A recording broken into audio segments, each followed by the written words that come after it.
pretty much.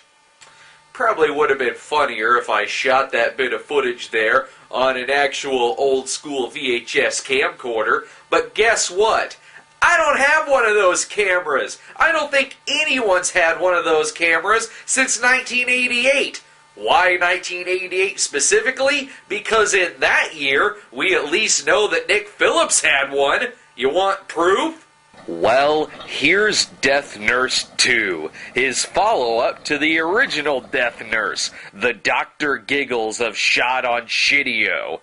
When we last left the Death Nurse and Dr. Gordon, both of them seemed so relieved, so at peace with the fact that the movie was finally over with. A policeman turned up to discover the dead bodies in the garage. But in Death Nurse 2, Nurse Edith Mortley gets her mojo back as it picks right up where the first one leaves off, with Edith killing the policeman and resuming their duties of taking in strays from the hospital and killing them. I say it picks up where the first one leaves off, but what I really mean is where the director put in a splice to split his video up into 2 movies. But even with that, this film can't even get the recap footage right. It shows the police officer getting killed before it shows him finding the bodies in the garage. What? Why is the corpse already starting to rot? It's been there for 5 fucking minutes. Maybe this is just proof that the actors themselves have been dead for about 20 years. The original film had amazing tuberculosis coughing, ice cream eating, hole digging, surgical video action, and you better believe that the second installment is just as riveting.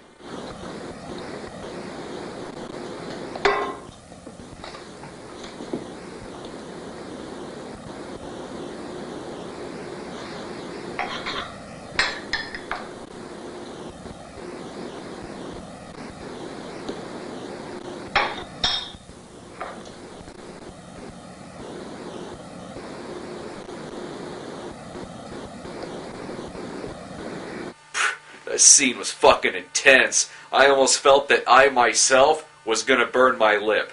Oh, not because of this tea, but because I was seriously considering lighting myself on fire. I will hand it to this movie, though. It's the first Nick Phillips movie I've seen in a while that doesn't reuse the opening credits footage from his 1975 film, Criminally Insane. I guess he figured out how to use the text buttons on his giant RCA brick. Or maybe it's just that he used those credits so much that the film finally wore out and dissolved. I wouldn't put it past him to just insert a credit sequence from another movie.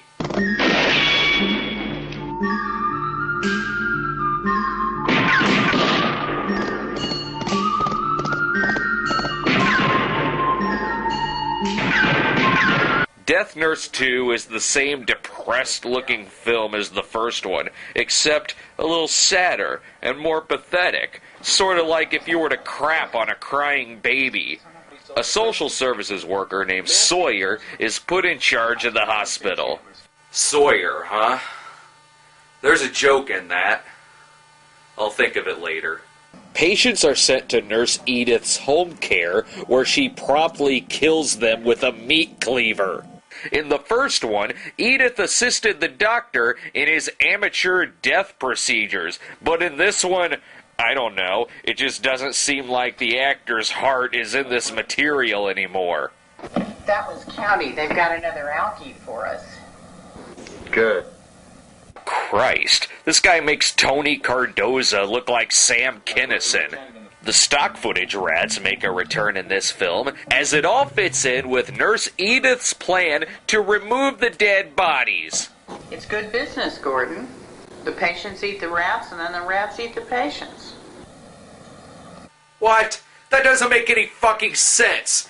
Even if the people eat the rats, and the rats eat the people, eventually you're still gonna run out of fucking rats. Right away, we're introduced to new characters in the series, including this homeless woman named Brownie.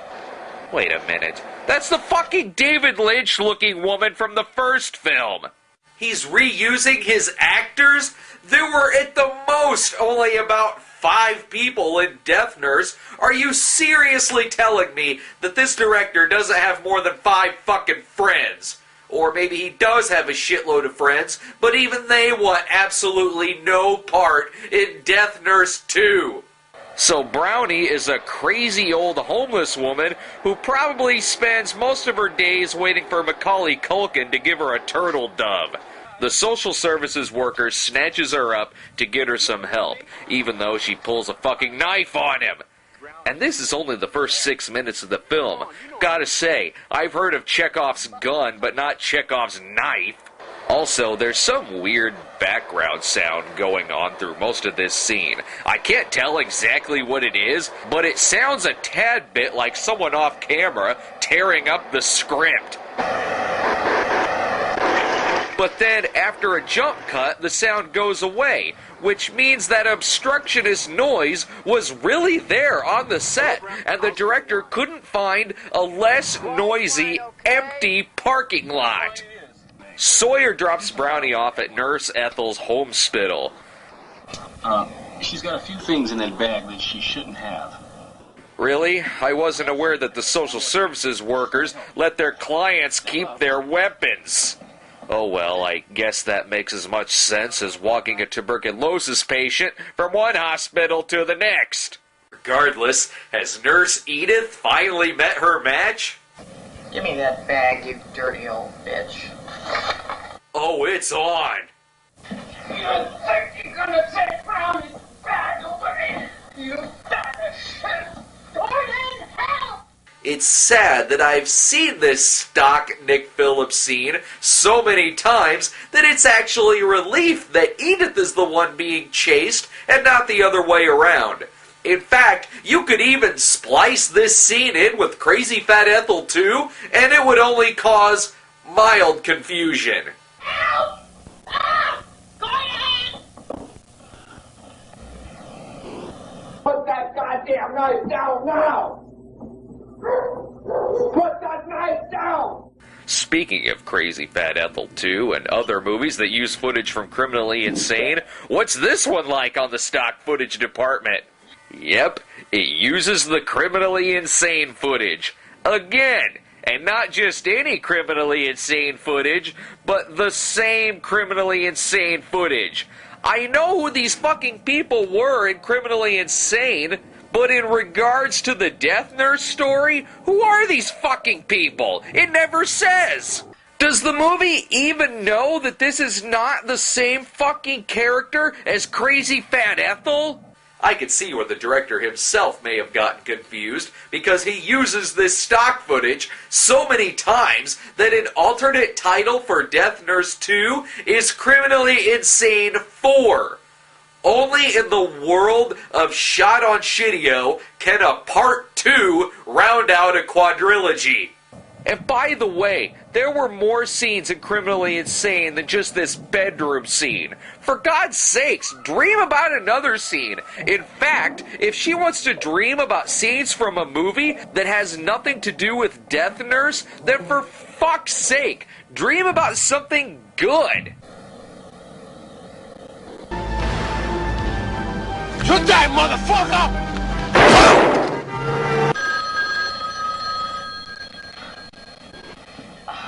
Actually, she does start dreaming about different cuts from Criminally Insane, but they're all made to look like some high school student's music video. I've seen Criminally Insane. It's not that artsy looking. What I love too is that as the movie goes on, it seems to reuse the footage of her sleeping on the couch and having her flashbacks. So, in effect, the footage of her dreaming about the stock footage has itself become stock footage. After Nurse Edith kills Brownie, she blames the social worker for not letting her in on the fact that the homeless woman carries a large knife. So you got conned by a man named Sawyer. Surprise, surprise, Nurse Ratched. There you go. There's a Sawyer joke. We move on to some other characters who... What?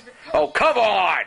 Another one of the same fucking actresses again? I don't know where you shot this, but I'm sure there's more than one old lady that you could have used. I'm Charity Chandler, and I'd like to have a word with you about my sister, Faith Chandler. Your sister? Oh, so she's the twin sister of the eye candy from the first film. That's fucking ridiculous. But don't take my word for it. Ask my twin brother. Oh, yes, that is quite lame. See? And by the way, I don't actually have a twin brother. That was me playing that character. I'm just proving a point that surprise twin subplots are fucking stupid. There's gotta be someone else in here to liven things up. Where's that fucking doctor? Where the hell have you been? I took a nap. Oh, for the love of Christ, will someone put him out of his misery already? There. He'll thank you in the afterlife. Wait a minute, he lives? If ever I've seen an actor who just wants his character to die, it's this fucking guy. Oh, that's why he isn't dying. The weapons are plastic, and they're only lightly tapping his body. Well, that figures. I can't expect much else out of a movie that can't even overlay its screams.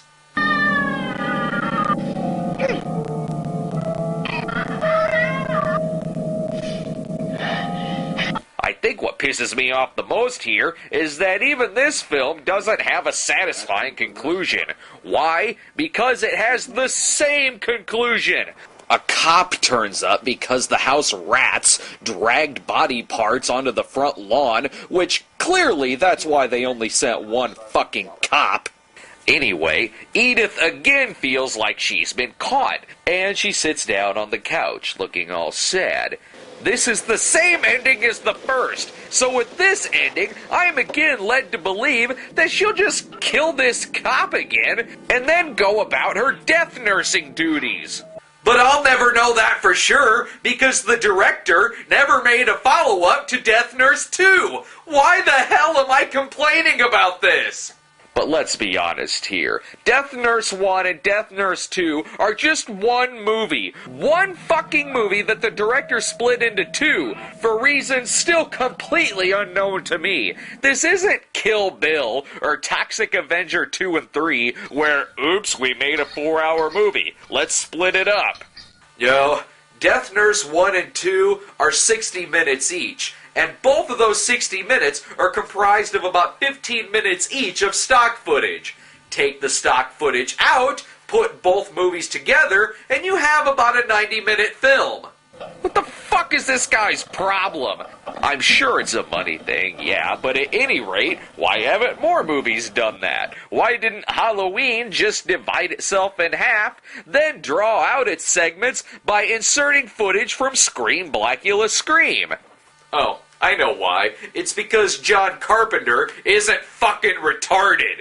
By the way, I was wrong. The stock credits turn up at the end this time. Bravo! You've bookended your late 80s series with 1975 credits. This marked the end of Phillips' 80s shot-on-shitio career, which included other movies like Dr. Bloodbath and Cemetery Sisters, which itself used stock footage from Phillips' own Satan's Black Wedding. Nurse Edith herself, Priscilla Alden, turned up a couple of times, here and there, mainly just playing bit parts in movies, which, other than in the Nick Phillips movies, is what she did most of her career, from appearing in mainstream stuff like 9 Months, to obscure 70s porno flicks like the Mitchell Brothers' Sodom and Gomorrah. Whoa, what? No, no. No, no, no, no, no. No, no. No, no, no, no, no, no, no, no, no, no, no, no, no. Socialism has always enslaved. Ah, shut up.